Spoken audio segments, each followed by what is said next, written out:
With home values rising again, many of us are considering tapping into our home equity for cash. So here with what you need to know before you do this is Shari O.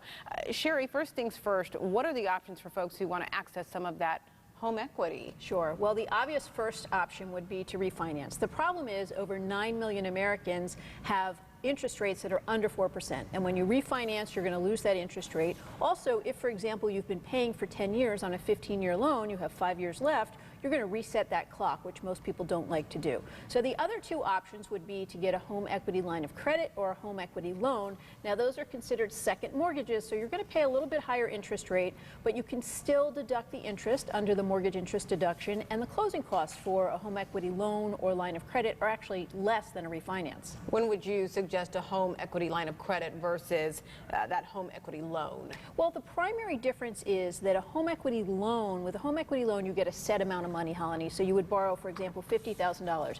You take all that whole $50,000 now, and you begin repaying it at a set monthly repayment, which can be a fixed rate loan versus an adjustable rate loan. With a home equity line of credit, that $50,000 is sort of set aside for you, and you have access to use it. You can borrow it and repay it as you want typically over 10 years. Typically, those are adjustable rate loans, so there's a little bit more flexibility, and you can repay a home equity line of credit, principal and interest, or interest only. And so you really have to just figure out which method works well for you and your family. Right. So, for example, if you have a one-time expense, you're going to do a kitchen renovation, a home equity loan is probably a better option. You're going to use all the money at once. If you have some kind of an ongoing expense, a home equity line of credit would be better because you can draw it and repay it. But either way, one thing I really advise folks is you're not going to tap into your home equity unless it's something that's going to improve your financial condition. So before the crisis, we saw a lot of people using that equity to pay off credit card debts and whatnot. A lot of people ended up losing their homes. Let's stay away from that this time. Yeah, don't want to end up there again. All right, Shari O, thanks so much for coming in.